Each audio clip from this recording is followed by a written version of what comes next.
Howdy champs, my name is Mohit and people, today I'll be showing you how to construct a digital clock, one that you see right now. This is actually a published preview, people. It's 6:15 right now here in India, so this is the current time, and it actually shows you that if it's AM or PM, so it's evening out here. This is the published preview. So the digital clock that we are going to construct with the help of Flash and Actionscript 3 is going to look exactly the same. Okay, and the Actionscript is pretty simple, pretty straightforward, and not too big. In fact, let me open up the Actions panel and show it to you as well. Okay, so people, here it is. A few variables created out here. We have an if conditional here, another if conditional out here, and then using the text property I'm actually showing the time. In fact, I'll be taking you in detail how this actually works. And here on the stage, people, you can have a look out here. This is a text field. It's classic and dynamic. This is yet another text field, which is again classic and dynamic. The only difference between the one on the left and the one on the right is that one on the right actually contains some text which says PM. And this is the timeline. The top layer is the AS3 layer, and the bottom layer is the assets layer. I by mistake called it AS3. So the bottom layer is the AS3 layer.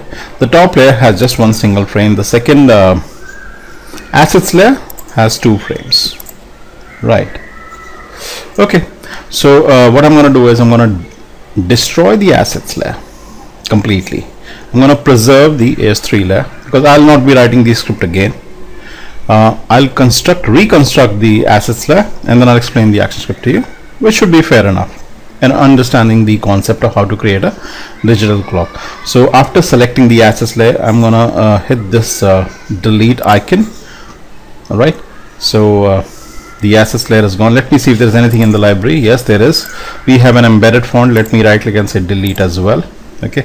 So right now the only thing that we are left with is one single layer, which is the AS3 layer, and one single frame which contains the script. Okay, let me open up the script for you. So it's you see it's 32 lines odd of action script. We'll go back to that, but first, as I said, we'll be constructing the stage. The stage right now, people, as you can see, is 280 by 100. Now you can match this to suit your taste, your requirements, whatever. I've kept the background color as black. Let me hit the text tool. I'm going to draw out 2 dynamic text fields. Okay, people, the font that I've chosen is Vivaldi. Font size is let's make it 50. Right. The color is $00CC00. Right. And then you can see out here it's a classic dynamic text field that I'm going to draw. Let me just draw the text field like this. Yep. Let me hit the selection tool. Let me just crunch it like this till the point it actually can't be crunched anymore. Let me crunch it like this a little bit. Right. You can have a look at selectable. Let me make it not selectable. Let me say align to the center, right? And anti-alias for animation is set on, after which let me hit the embed button. See, Vivaldi is a font which may not be present on the viewer's computer, so in which case it's always a good idea to embed the font. So I'm gonna say Vivaldi, right? And then I'm gonna embed uppercase, lowercase, numerals, and punctuations, and let's say OK. Right. Let me give it an instance name of clock_txt. Right. Now let me draw out another text field. There goes. Let me type PM out here. Okay, let me crunch it.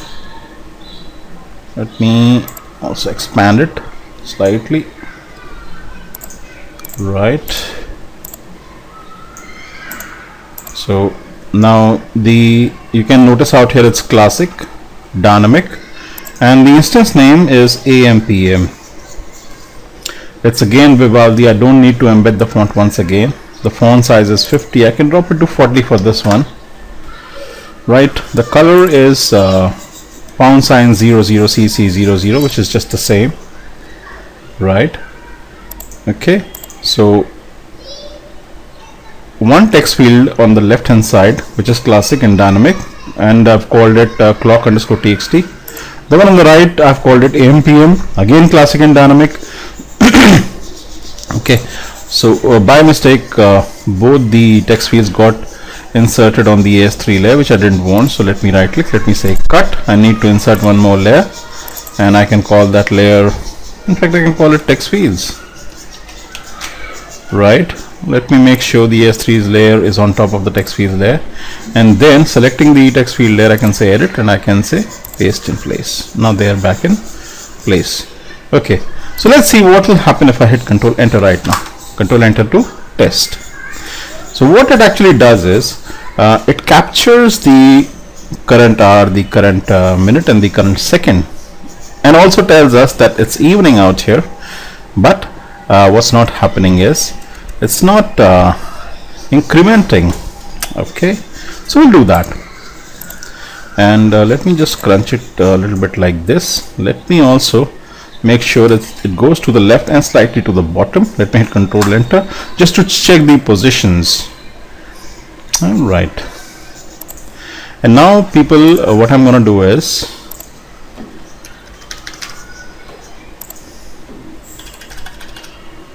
Control Enter to test. Okay, that looks better.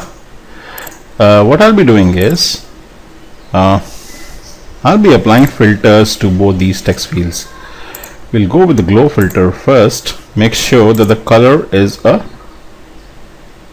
yellow, right? Yellow. That part couldn't be captured, but when the the color palette opened up, I selected yellow, right? And that's it. The next filter that I'm going to apply is the bevel filter. The only thing that I would be changing out here is I would be changing the quality to a high, right? I'm going to follow the same steps with the other text field. So apply the glow filter, but make sure that the color is yellow. People, when I'm actually selecting the yellow color, it's getting chopped off, but you can just assume that I've selected the yellow color. Okay, and yet another filter, the bevel. Make sure that the quality is set to a high. Now let's see what difference does it actually make. Control Enter to test.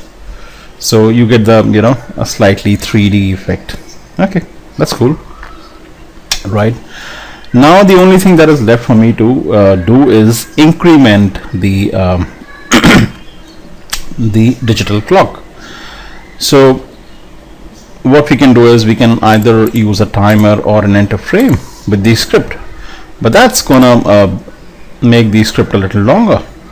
Okay, so is there a way I can actually not use the action script and still make sure that the digital clock runs? Yes, there is, and let me show it to you. One of the easiest ways to do it is, let me go on the second frame of the text field layer, right click and say insert frame. Now what will happen, the playhead will go from the first to the second frame where we don't have the action script. We'll go back to the very first frame where we have the action script. The action script will execute. It will go to the second frame once again, go back to the first frame. The action script will execute once again.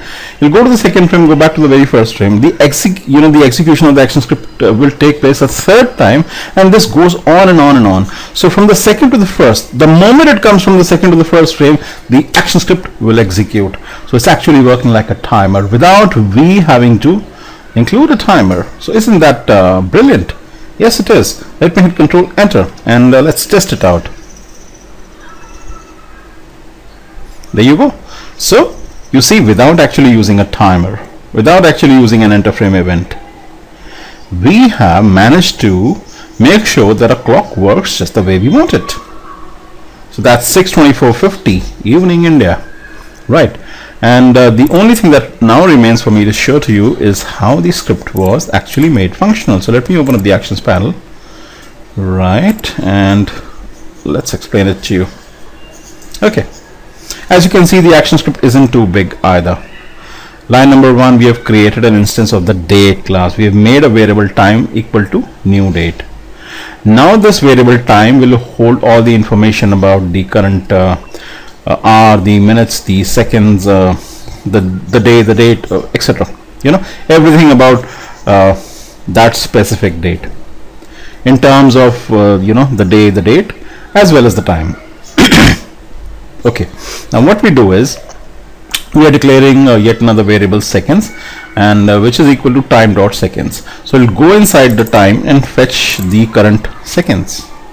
Another variable has been declared minutes. It will go inside time, which is this variable, which is holding all the information about the, you know, today's date, including the time. It will fetch the current minutes. Similarly, we are creating a variable hours, and it will fetch the current hours, right? Next, what I'm doing is I'm checking if the hours, which is this, is less than 12. If it is, I would want the AM PM text field through the text property be changed from PM to AM. If you remember up front, I had actually set the AM PM classic dynamic text field to a PM. But as I said, we check if the the time is less than 12. We change it to AM, because you see, through the date class, the time that it fetches is in terms of the after 12 o'clock. It is not 1 o'clock. It becomes 13 and 14, so it goes that way, right? So it checks if it is 13 or 14. Then we want this, the label to change from a PM to AM. As long as it's less than 12, it's over 12, I would want it to be PM, right? We also check if the the current hours is greater than 12. If it is, we reduce 12. So if it's 13 or 14, minus 12, 14 minus 12 is 2. So we'd want it to show up in that format, not the 14 format, but the 2 format. I think you call it the military format. Okay, so that takes care of the format as well. In the next few lines, we check if the current number of hours is less than 10. So what if it is 6 or 7? I wouldn't want a single digit to show up. I wouldn't want 7 to show up as 7, but I would want it to show up as 07. So we are doubling the single digit. And how do we do that? We make hours equal to 0 plus hours. So if it's 7, it's actually 07. If it's 6, it's actually 06. If it's 3, it's actually 03. But if it is 11 or 12, it'll leave it as 11 or 12 or 10. Cool. We also check if current minute is less than 10. Again, it's a single digit that we have to take care of. We make it a double digit through this method. The same goes for the seconds, right? So if condition is just making single digits to double digits. That's it. And then in the end, what we do is we go to the clock.text underscore txt field, which is the biggest field, the one on the left hand side. This text field is clock underscore txt. We go to that and we use the text property, and then we make it equal to hours, which will pull up the current hours, plus a colon sign, plus minutes, plus a colon sign, plus seconds, and all the information was gathered out here. That's it. That is so simple.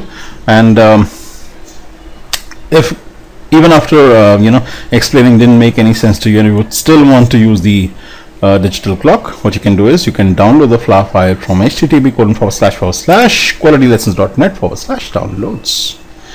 You have a good day. Bye bye. Peace.